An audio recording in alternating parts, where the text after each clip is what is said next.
And greetings. Happy Wednesday. Welcome to the Steve Deace Show, live and on demand here on Throwback Sports Jersey Week. We do that every summer here on the show, well, at least the last couple of summers. Today, I'm decked out in my 1984 commemorative Kirk Gibson throwback batting practice jersey. Strong. You like it? I thought you might like this one. And, I mean, this is my all-time favorite Major League Baseball team. One of my all-time favorite teams. I was 10 years old. I mean, listening to every single game on the radio or on TV when I could get them, of course. And we had a couple of pretty good announcers calling Tiger games back in those days. 9-0 start, 21-4, 35-5. Never spent a day out of first place. Wire to wire, lost only one postseason game. World Series champions. I think I still might even remember the starting lineup. Lou Whitaker at second base. I might remember the starting. Alan Trammell batted second at short. Gibby batted third.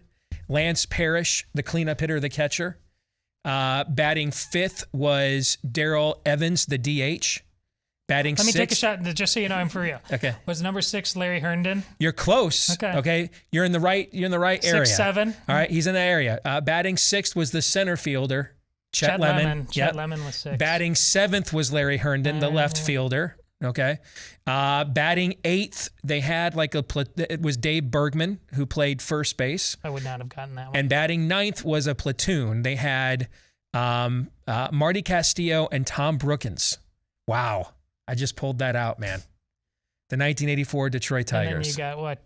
Jack Morris, Dan Petrie, Milt Wilcox. Milt Wilcox, Yep. yes. So Morris won 19 games that year and threw a no-hitter.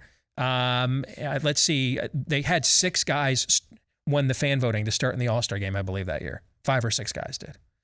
And then Guillermo Don't Call Me Willie Hernandez was the first pitcher to ever win, or relief pitcher to ever win, MVP and Cy Young in the exact same season. So storybook season from my childhood. So I'm representing the 1984 Detroit Tigers here today with the throwback. In that day, and everybody at home was like, there's news, get to it, boys. But yes. The teams just had their year. Yep. You know, and then the Tigers didn't suddenly start sucking after that. No, they were the They winningest team of the 80s, actually. Yeah. But, that was their year. It. Yeah.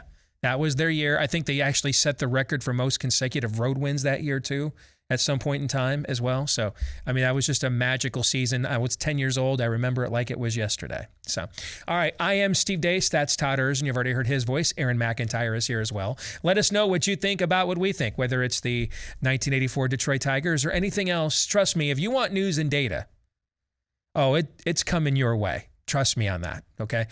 So let us know what you think about what we think. Steve@stevedeace.com is how you can email the show.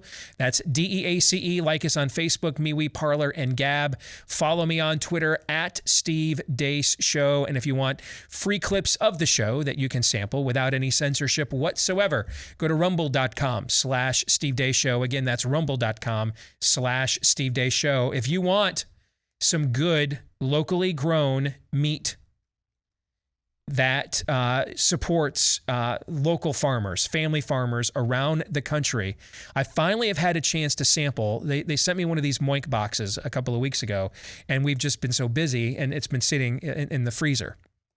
And we've, in the last few days, I've grilled up, or Amy's actually done it for me, grilled up some steaks that they sent, both their tender fillets and their bone-in ribeye. Absolutely, both were phenomenal. I mean, they were very, very good. Moink, founded by an 8th-generation farmer who was featured on Shark Tank. They guarantee you're going to say, oink, oink, or something along those lines. But they've got just about anything you're looking for. Grass-fed and finished beef and lamb, pastured pork and chicken, wild-caught Alaskan salmon. Direct-to-your-door ordering, helping family farms become financially independent outside of Big Ag. And if you want to join the Moink movement today, you can get your Moink box when you go to Moinkbox, M-O-I-N-K, moinkbox.com/Steve right now, and find out how you could get 1 year of free bacon for a limited time. Go to moinkbox.com/Steve right now. Find out how you can get free bacon for a year for a limited time when you go there and sample the rest of their menu as well. All right, coming up on the show today, of course, we're going to have typical Wednesday fare. We will have buy, sell, or hold beginning at the bottom of the hour. And the next hour, we will be joined by the weekly prophet of woe and lamentation, our good friend Daniel Horowitz. But before we get to all of that, here is Aaron's rundown of what happened while we were away. What happened while we were away, brought to you by debate erupts between trusted medical doctor and Dr. Fauci. Yes, fireworks erupted yesterday during a Senate hearing in which Senator Rand Paul once again grilled Dr. Anthony Fauci over his bureaucracy's documented funding of dangerous gain-of-function research in Wuhan, China. Dr. Fauci, knowing that it is a crime to lie to Congress, do you wish to retract your statement of May 11th where you claimed that the NIH never funded gain-of-function research in Wuhan? Senator Paul, I have never lied before the Congress, and I do not retract that statement.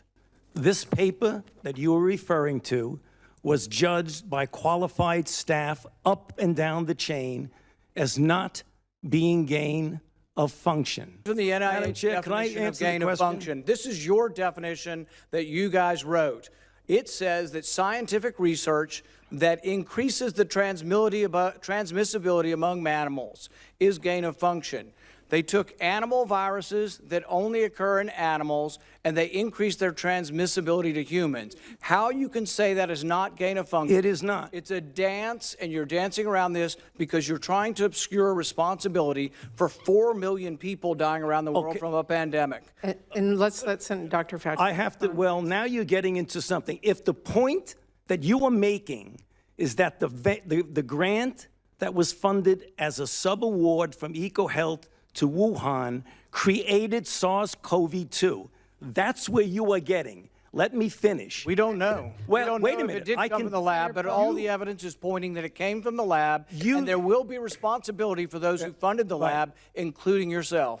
Those viruses are molecularly impossible to result in SARS-CoV-2. Those viruses caused the pandemic. Senator Paul, we're saying they are gain-of-function viruses because they were animal viruses that became more transmissible in human, and you funded it. And you admit the truth. And you implying... Senator Paul, your time has expired, and I will allow witnesses who come before this committee to respond. And you are implying that what we did was responsible for the deaths of individuals.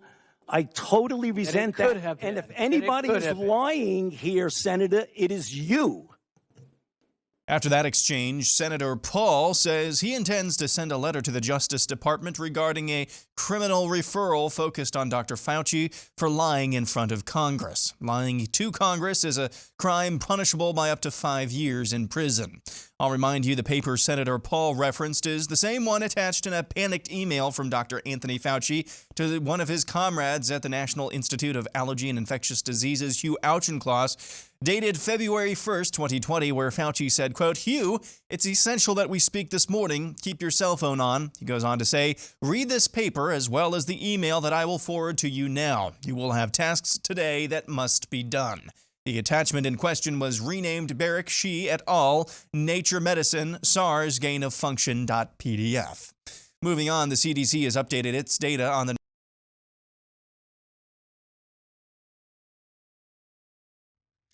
Back with Hour 2, live and on demand here on Blaze TV, radio podcast. Steve Deace here with Aaron McIntyre and Todd Erzin. And then, of course, there's all of you. Let us know what you think about what we think via the stevedeace.com inbox. You can email us, steve@stevedeace.com.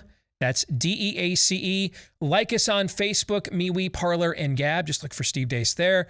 Follow me on Twitter @Steve Deace Show. And if you're wanting to look for clips of the show that you can watch for free, but are also uncensored by big tech, go to rumble.com/Steve Deace Show as well.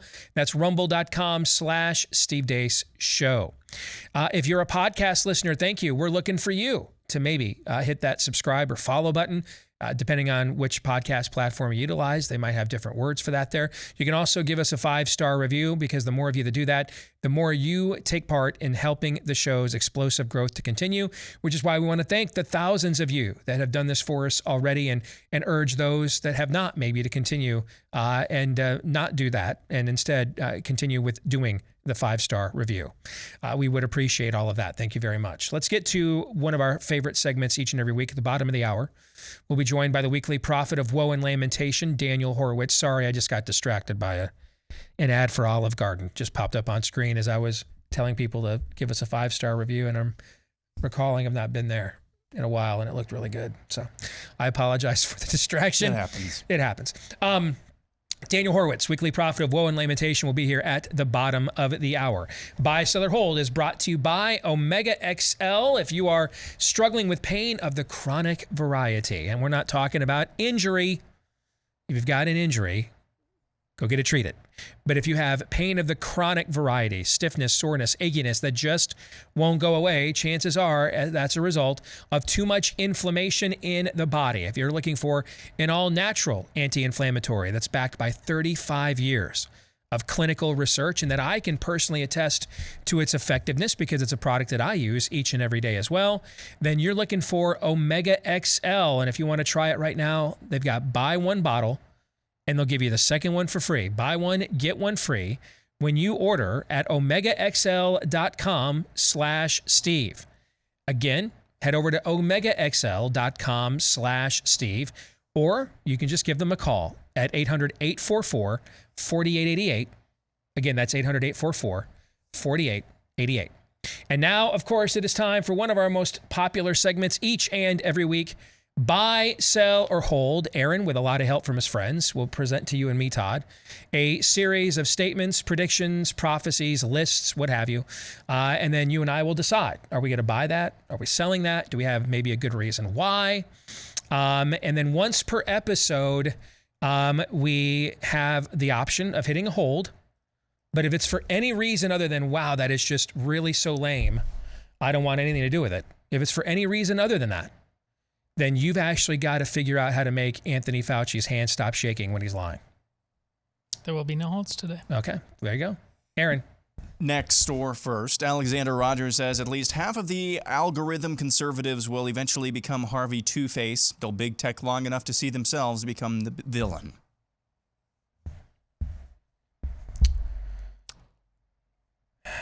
I think buy.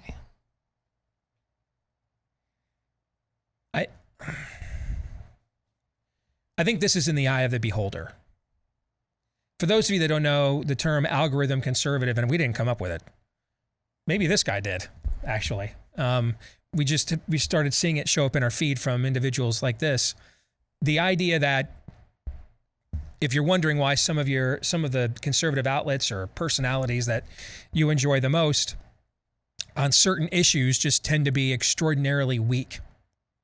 When I say weak, I don't mean wrong, like you disagree with their take, but like the takes they are giving are anemic. You're like, dude, I could take your take apart pretty easily. So, I mean, do you even believe that? All right. So weakness is different than wrong. I mean, we're wrong all the time. We're humans, right? Okay. But why they're weak? It's because they have a business model that relies heavily on social media monetization.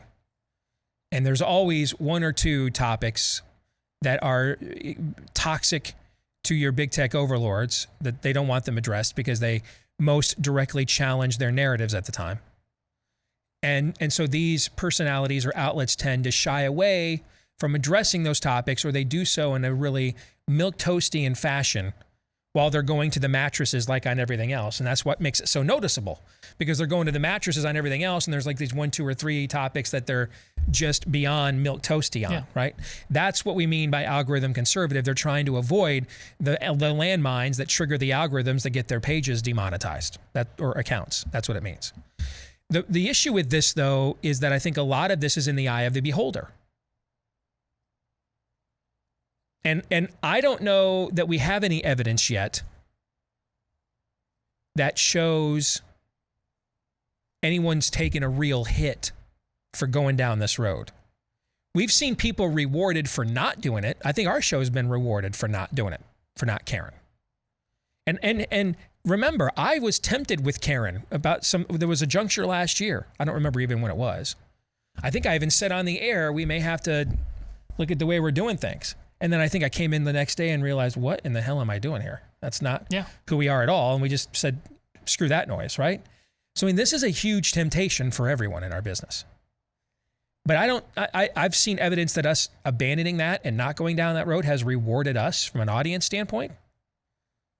But I don't see any evidence that anybody's been hurt by staying on that road yet. So I'm going to sell until I see that. I'm buying because this is what I'm talking about.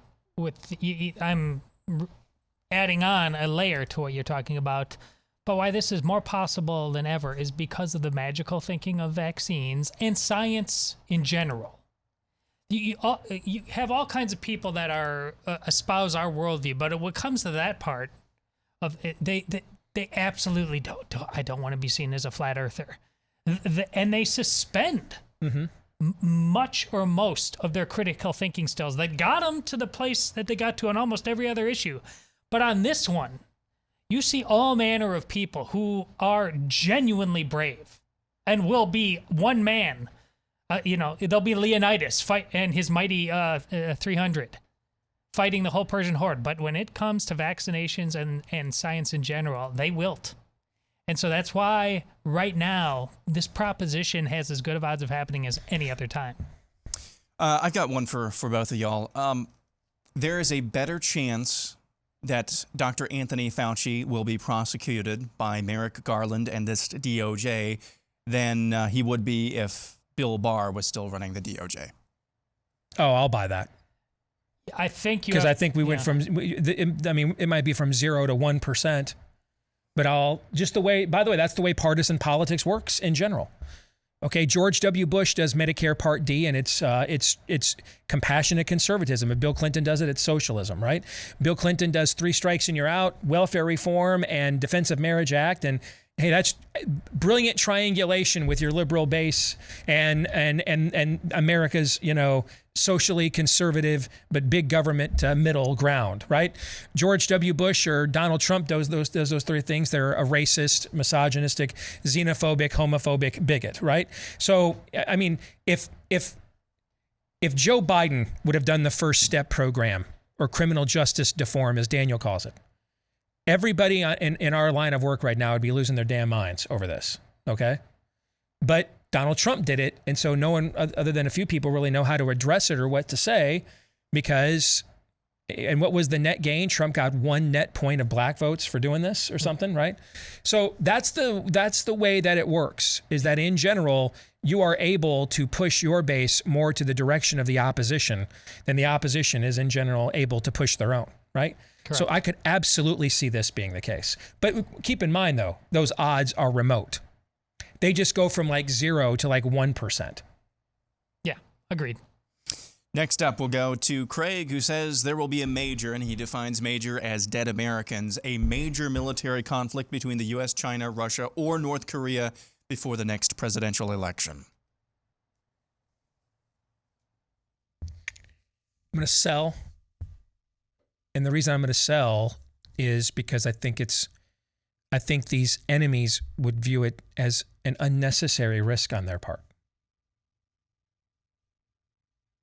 Why would they risk their own human capital, their own weaponry, their own people when they're getting what I would assume would be the stated result of such a conflict already happening in real time, which is the weakening of the global standing and strength of the projected strength of the United States.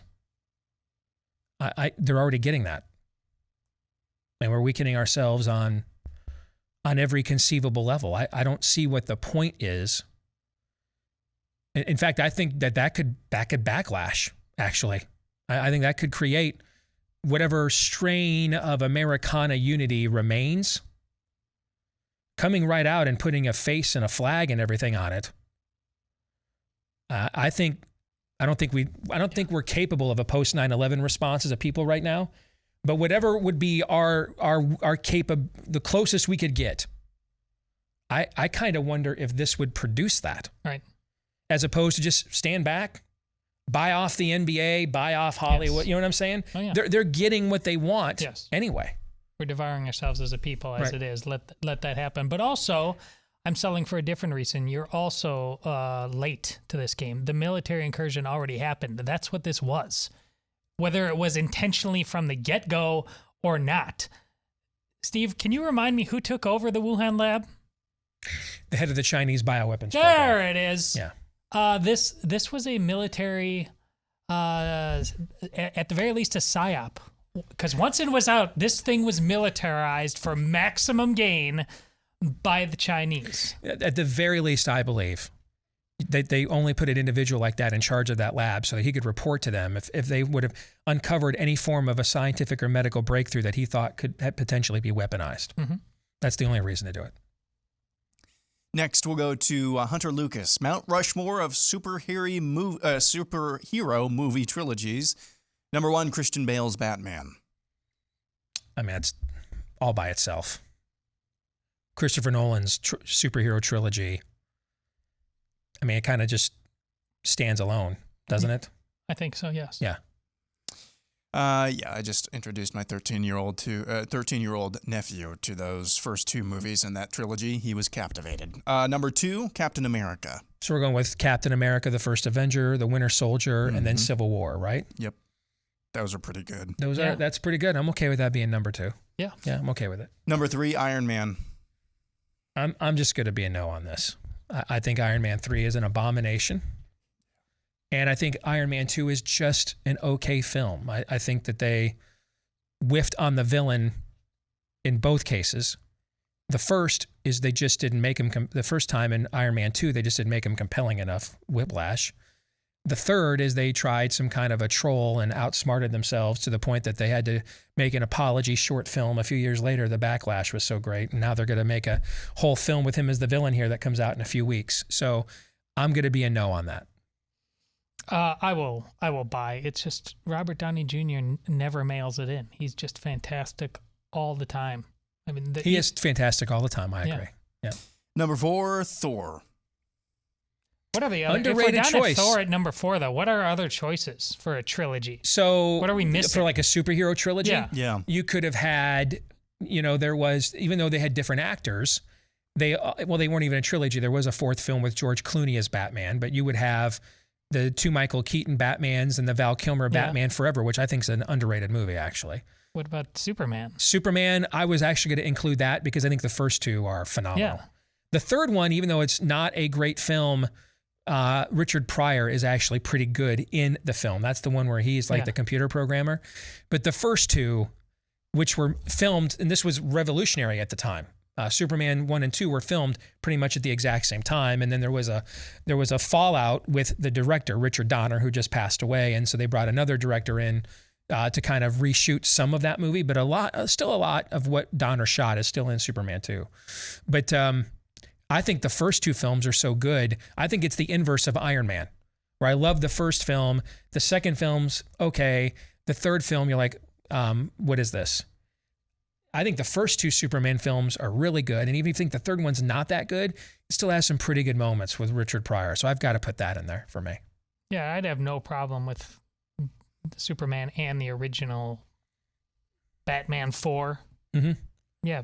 We just rewatched going through the Marvel films last year during lockdown. I mean, I love the first Thor film. I thought Thor: The Dark World was better on second viewing than I remembered it in the theaters. Oh yeah, and I think it's better than both Iron Man 2 and 3, by the way.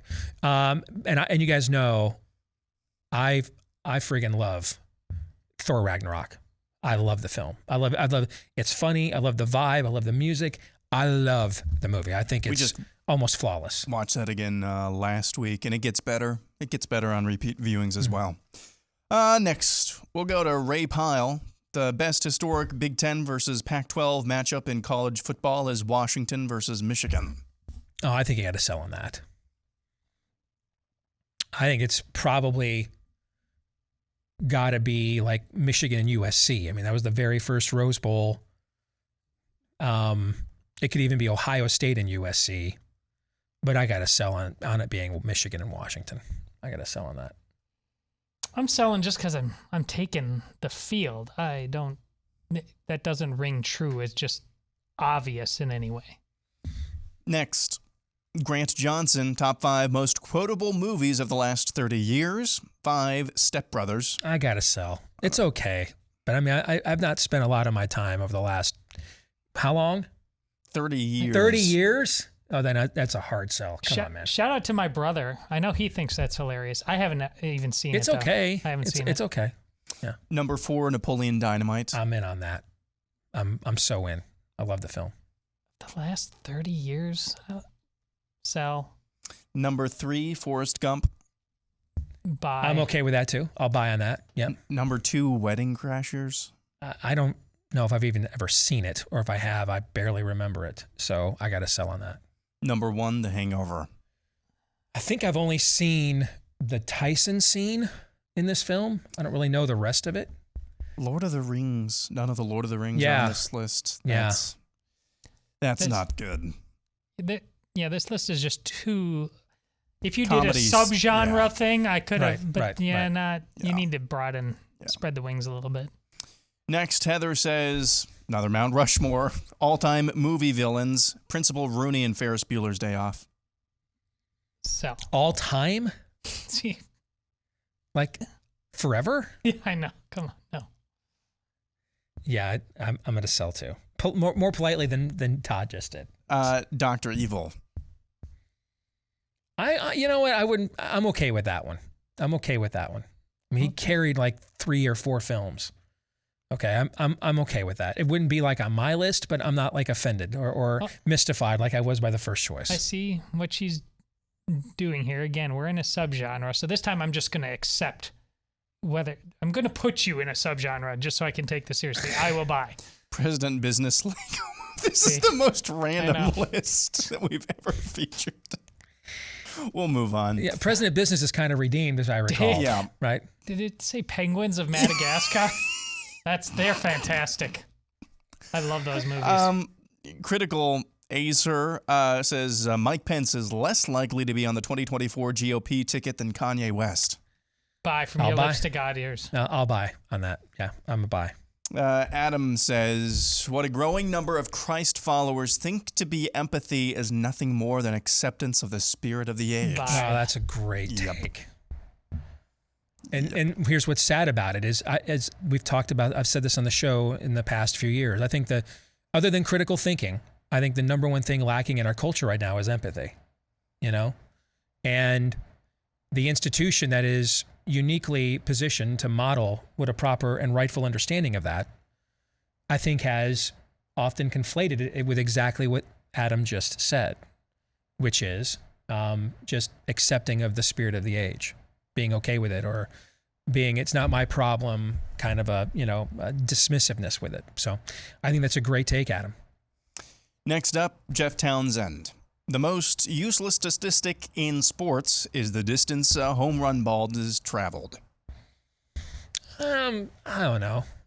I mean, every time I hit one on MLB The Show, I like to know how far it goes. Okay, so I don't know that it's completely, I wouldn't say it's the most useless stat ever. I might say the most useless stat ever nowadays might be time of possession in football. That's a good point. Given the way the game has evolved offensively. Okay, I might say it's that, actually. By the way, congrats on your Milwaukee Bucks last night, by the way.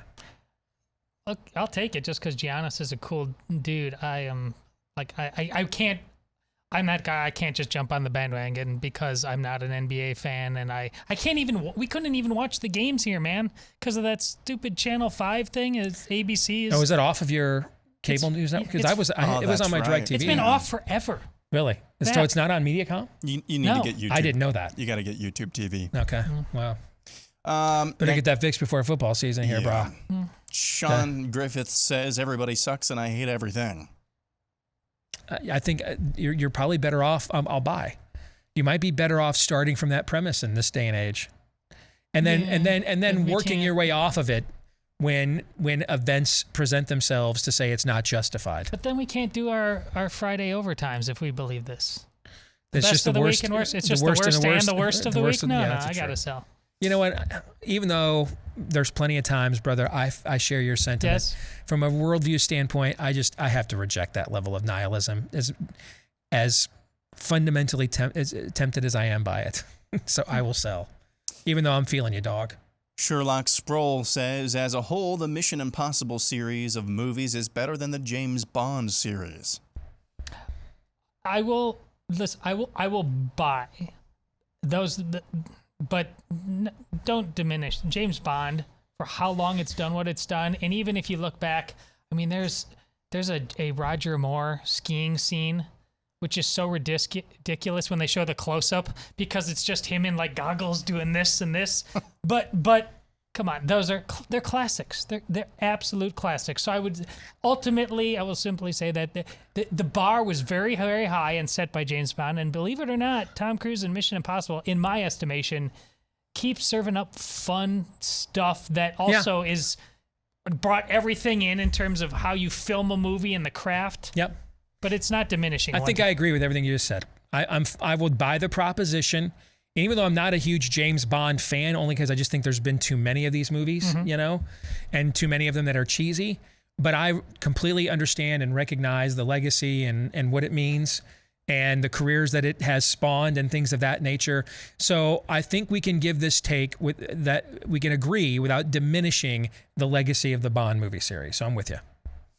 Next, Chuck Gregory says, blue states go back to lockdowns this fall. Red states remain open.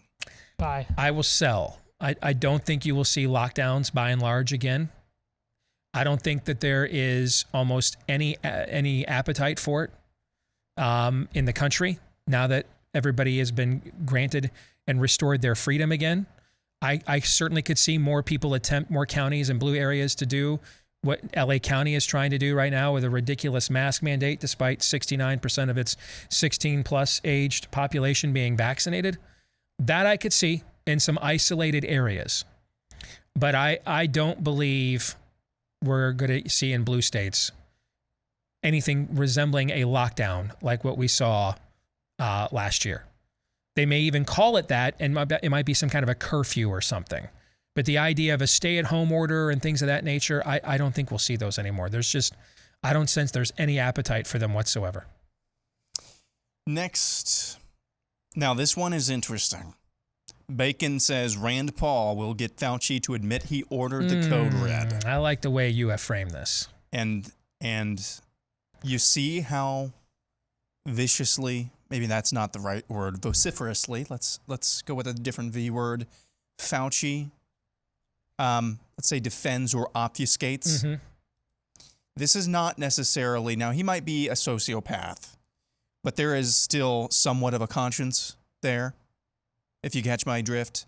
So the catharsis, if he knows he did something wrong, then I think this is, if he really believes he did something wrong, or is a chance that he did something wrong, I think the odds that this is a buy go way up.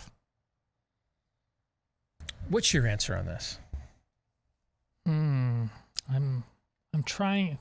My default wants to say buy, and I can't think of a reason right now to talk my way out of it.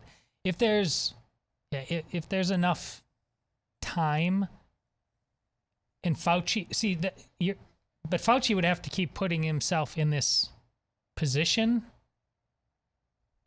and maybe I guess he doesn't need to anymore, because if Rand follows through on whatever he's going to follow through on submitting regarding Fauci may have no choice in the matter. I'll buy. I'm going to sell, because I think you're dealing with a pure sociopath. I'm gonna sell. I don't even think that it's the Colonel Jessup character who just had an unchecked level of authority, and it corrupted and tainted his valor. Okay, that's the character that Nicholson plays in the movie. I think we're just dealing with a complete construct of the spirit of the age. So I'm going to sell. Next one, Todd says 3 hardest positions to play in sports. Number 3, and it's in order, MLB catcher. That is probably an underrated position in terms of. It's underrated. Is it tougher than being a pitcher? That's the thing. I was going to sell. Okay, I'm going to sell on that. Fun position to play, though. I've played a lot of it, but I will sell. The next 2, I think, are very worthy of being on the list. Sorry, number 2, NHL goaltender. Yeah, I'm fine with that being on the list. I won't argue against it. I'm not a hockey guy through and through. And so much of this almost, from my point of view, it almost seems to have, like the hot goaltender, it almost seems to have a superstitious quality to it. But I'm not in a position to argue against it. And number 1 NFL quarterback. I'll definitely go with that. I think this deserves to be on the list. I think that is an overrated concept. Now, it's been more and more of the rules are in favor of guaranteeing a quarterback's success now than ever before. Now, offenses are more complicated, but I just think that we're going a little too far. They're not really like solving a Rubik's Cube like in 5 seconds on every single time. We just need to. I don't disagree with that, but I also don't know what position I would choose in a sport that is harder. I think your analysis of how the game has evolved to be pro offense is true, and the statistics and the data all bears that out. But I just don't know what position then therefore I would have take its place. Meaning that the position may not be as hard as it was 10 or 20 years ago. That still doesn't mean it's still not the hardest position in the game right now at the same time. Well, there's a lot of other factors to being hard. I would say being a left tackle is extremely difficult in a number of ways. Yeah, well, they're all difficult. Yeah, they all that's are. my point. Yeah, That's just they all are. Yeah. Finally, Goodfella49 says BuzzFeed is a more reputable news source than Fox News minus Tucker Carlson. What is BuzzFeed? BuzzFeed. I don't know that I would go that far, but again, I'm feeling you. Okay. It's more reputable than the Washington Post. Yeah. There are, it's better than some quote unquote conservative media outlets, for example. But I wouldn't go that far. Okay. I wouldn't go that far, but I would prefer to err on the side that I disagree with you on than on the other, if that makes sense. So I like the way you're moving. I just, you're a little too far for me, so I'm going to sell. Here's another way. 5 times an albino armadillo reminded us why capitalism sucks is more reputable than anything written at the New York Times. Buy, sell, or hold. I'll buy that. Yeah, I'll buy that. Bye. That's it for buy, sell, or hold. Did you have a buy or have a buy or sell on the BuzzFeed Fox equivalency? Well, I would before a couple of days ago, I would have been on your side, but I had to watch Sean Hannity demand I get vaccinated, so no. Gosh, I can't. He's the one star in our business who I don't get his stardom. I don't get where people see. I don't think he's likable. I don't think he's that deep. I don't think he's that smart. I know. I don't understand. Like, he's the one major star in our business. I have no idea how he is as successful as he is. I can't pinpoint it. Daniel Horowitz will join us next. So many things we've learned in the last year and a half about our healthcare system, our sick care system, our public health officials. You know, one of the things we have learned is to take preventative health measures more seriously when it comes to your personal health. Put more of your own health in your own hands than you possibly can, because it's pretty clear, as we learned with COVID, that hey, let's just completely disregard ivermectin, hydroxychloroquine, vitamin D, everything we've ever learned about respiratory viruses, and just self-isolate if you test positive until we have some new cutting-edge pharmaceuticals that are $5,000 a dose, or some new vaccines that we are going to learn their efficacy and side effects in real time. There's nothing else we can do for you. And everything else we've learned about medicine and immunology and virology and biology for the last few hundred years is just a forfeit. That's why when you get a simple little product like our friends over at Field of Greens, just to make sure you've got the right amount of vitamins, minerals, fruits, and vegetables in your daily intake, take advantage of that, because it can make all the difference. Field of Greens, unlike other superfoods, has real USDA organic fruits and vegetables, up to 18 of them clinically researched, packed into just one scoop. You mix it in with any water-based drink, put it together, and there you go. You're going to get in that one serving probably more fruits and vegetables and the good stuff from the fruits and the vegetables than most Americans will get in a day, if not longer, sadly. If you want to give it a shot, they have some new flavors as well, wild berry and lemon lime, not just the good old green machine that they were most known for. So if you want to give this a shot right now, use my name, Steve, at checkout to get 15% off your first order. When you go to BrickHouseSteve.com, use the offer code Steve for your first order, 15% off when you go to BrickHouseSteve.com. Let's bring in the weekly prophet of woe and lamentation, Daniel Horowitz. Good to see you, my friend. How are you? We're doing all right, Steve. I got brand new data here just on you. Here in Maryland, 174% of new hospitalizations are people that listen to the Steve Deace Show, and a couple of them, their dying words on the ventilator were, "I should have never tuned into that show had I only followed Scott Gottlieb on Twitter. I would have been healthy." They clearly, you're making a reference to this story, this fake story out of Alabama, I think it is, right? Is that what you're talking about? There's a few of them. Yeah, there's a few of them. You know what? I want to switch gears because I spent the first hour of the show really drilling down on yay and nay, all the best vaccination data I have from around the world, all the latest studies and everything else. I want to go in, so I think our audience is pretty well schooled on that from the first hour, okay? I want to go to a topic that for the last several years you have certainly run point on, and that is crime. I want you to pretend I am Donald Trump. And I'm getting geared up for, it's going to be a coronation, not a primary. I'm going to run for president again.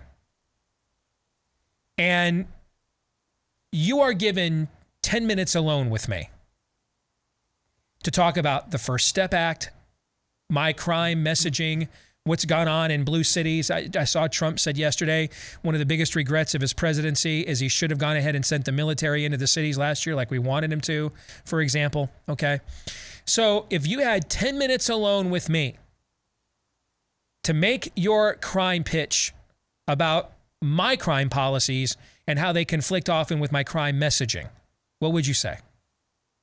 Aside from cheating, Trump's biggest problem he has electorally are suburban white voters, suburban white women, although there is some evidence he lost more with men last time.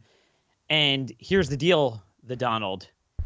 Do you really think you're going to win back those voters by letting out rapists and drug traffickers and people that have firearms violations? To me, a message of locking up gun felons would be the biggest winning message you could ever imagine. You know, there's this new poll out that surveyed kind of the divide on a bunch of different issues plaguing America. And what was amazing is there was an irrevocable divide on every issue. We know that. You know, you look at COVID, Democrats think it's the worst thing around. Republicans don't really, they're not really concerned about it. You look at climate change, same thing. Obviously, it's in reverse for censorship or China, where Republicans think it's a huge problem and Democrats obviously don't. But when you go on to the issue of crime, it is near the top for everyone, but it is the most prominent with black voters. The way to win back suburban voters, and also if there's a chance to make inroads in the black vote, is to get tough on gangs, crime, and lock them up. Lock up the criminals. In Atlanta, just fresh data I published, 94% of all shooting victims for the first 5 months of this year in Atlanta were black. Nearly every single homicide victim in a year where they saw the most homicides in 20 years was black. Do you think you are going to appeal to the George Floyd families? Is that the black vote you're going to get? Or are you going to get, to the extent it's gettable, more of the black vote like Michelle Cummings, the Cummings family? And where this really comes full circle, I talk about in an article I published recently, close to where I am in Annapolis, this Houston couple, they were black. They came to Annapolis to see their son off to induction date at the Naval Academy. Very proud of their son. He was going to play football there. And the mother, sitting at a hotel there, and it's not even a bad area, was killed by a stray bullet from a guy that had 3 gun felony convictions and then 2 recent gun arrests plus drugs and several other things, fighting with a cop on top of that. And he was let go without any bail on a ankle bracelet, cut off the ankle bracelet. And an ankle bracelet is the crux of criminal justice reform, to use probation instead of incarceration. Cut it off 2 months prior, but it's a joke. They couldn't find him for 2 months. And this woman's life is now lost. Michelle Cummings, say her name. The talking points write themselves, Steve. They write themselves. This is killing more blacks than COVID, than anything, than cops, than white people. It is the worst it has ever been. Lock up the gangbangers. Lock up the career violent criminals. I have an agenda of about 10 items for the Georgia legislature, but it applies really in every state. You could single-handedly realign American politics on that issue alone. It's the gift that keeps giving. It's something that everyone believes in. The criminal justice reform thing, the Heritage Foundation conservatives are to the left of your average reliable Democrat on this issue. You don't have this much, Steve, in the political world, but you have this among the general population. It's reflected still slightly among the prosecutors. There's this woman, Fannie Willis, who just defeated a Soros prosecutor in November in Atlanta. She's a Democrat. She's total Democrat. She's even going after Trump on something. She wants to prosecute things in a tougher way in Georgia than Georgia Republicans want to push in the legislature. So reconcile that with, again, I'm Donald Trump. Reconcile that with my previous messaging and my advocacy of the First Step Act and calling the 1994 crime bill racist and things of that nature. Reconcile my first term with what you just said in obtaining a second one. It's irreconcilable, and he would have to come clean and just say, look, we were told that we're locking up a bunch of low-level, nonviolent, first time, I think that's the trope, non-level, first-time, nonviolent offenders. And it turned out it's not true. What's driving the numbers is obviously high-level repeat offenders. Nothing is happening to them. Nobody serves any time anymore. I would also note COVID.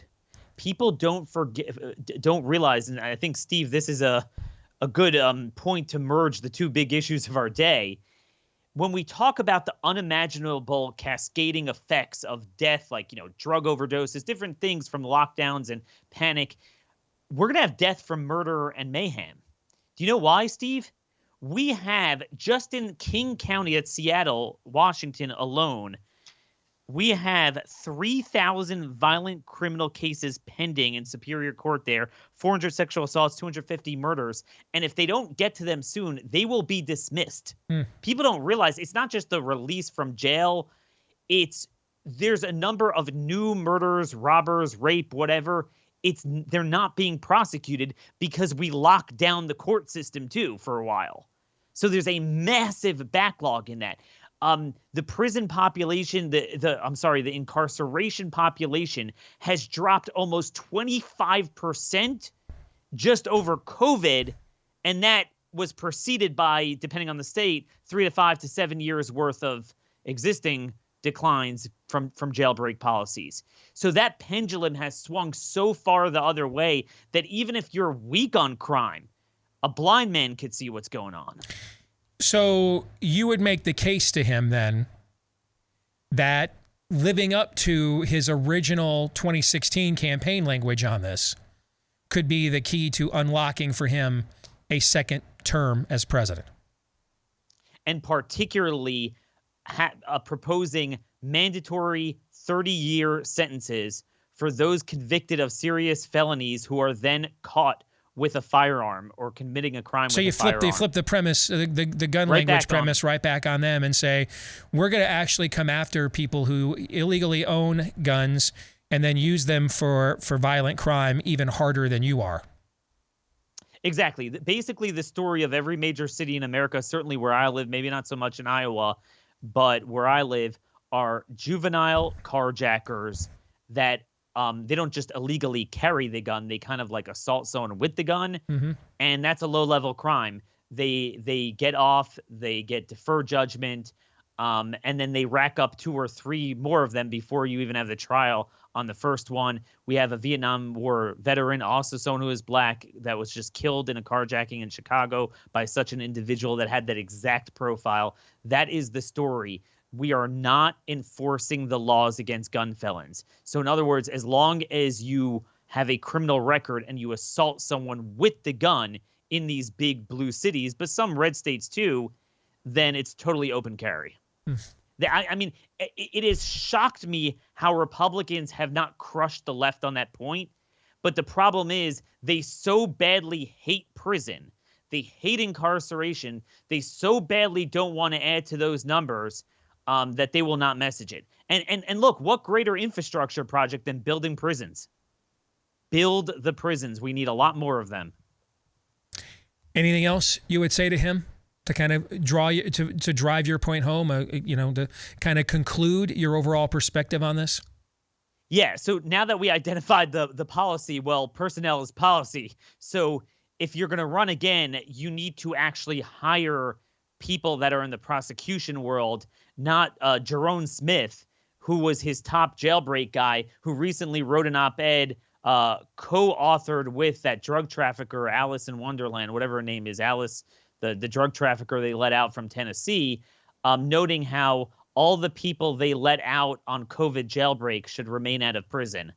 And they didn't cap it to non-violent offenders, by the way. Steve, the reality is, if you legalized firearms, drugs, and every single crime under the sun, except for 4, murder, rape, aggravated assault, and robbery, and you had 100% clearance rate on them, isn't that something we would all want to strive for, dream for, to solve every one of those cases, land a conviction, and incarcerate them? The prison population would swell on that alone. Wow. We have a crime problem, and until we deter that with stronger measures, you're going to have the worst of all worlds. You're going to have to incarcerate and have more crime anyway. Good stuff. And that's the key thing, because the paradigm right now is we have an incarceration problem, not a crime problem. So you're flipping the paradigm on that as well. Good stuff, Daniel. Thanks as always, man. Take care. See you later. You bet. Daniel, brought to you by realestateagentsitrust.com. Trying to sell your home can be difficult, can be challenging, even in the best of economic environments, but in these unprecedented times. Bing. Make sure, nice, he added a close up there. Nice. Make sure you go in with a real estate agent that you can trust, someone who will come in, take charge of your situation, while also, though, remembering that you are ultimately the one that is in charge here. It is your life, your home, or the home you want to have yours, either way. And where would you find such an agent, including one that not only does that, but has a proven track record of success along with that? Why, the name kind of says it all. Head over to the website, realestateagentsitrust.com. That's realestateagentsitrust.com, started by Glenn Beck and his associates, so you trust them. And they also want you to be able to trust these agents. That's why they're listed at realestateagentsitrust.com. Any final thoughts on the program or on the conversation that Daniel and I just had? Yeah, my thought to everything Daniel said, amen, which is a pretty awkward segue to the fact that in the overtime, we're going to be talking about defunding the FBI. Well, that's because we're pro-law enforcement. Don't. Yeah. Ouch. Aaron. Yeah. This with any other issue, it's the premise is always accepted of the left. If it's not accepted by us, it's accepted by most of the people representing us in Washington. The premise that we have an incarceration problem instead of a crime problem. Now, in a culture that is so far gone as ours, perhaps under judgment, is it any surprise that we have a crime problem? No, it's not. But the spirit of the age is not going to admit that, so they say, well, obviously it's not a crime problem, it's an incarceration problem. They do that, they run that same playbook back on nearly every single issue, and nearly every single issue, when their premise is accepted, whether or not they might win on their premise at the ballot box, on every single issue, once their premise is accepted, they end up winning or taking ground on those issues. And I think this is no different. And God bless Daniel for going to the mattresses on this, just like pretty much everything he does. But it's an issue that needs more attention. Are you buying that Trump did better with white women than white men? No. You're not. No. No. And Daniel is citing that's one of the nuggets in the Pew 2020 voter file survey, is that Trump actually lost, what is it, like 12 points of white men or something like that. And that's basically why he lost the election. Edison, I think it's like 4 points. Is it? Yeah. Okay. I can believe it's a lot closer than people think, but I don't think I can go all the way there. I was going to ask you to give me the composite of the white male who Trump lost. And then I'm like, don't. Oh, no. That's something to compare it to. I can go there. Names come to mind. Yeah. I just, that would be depressing. Exactly. We end up incarcerated. Yes, indeed. John 3:17.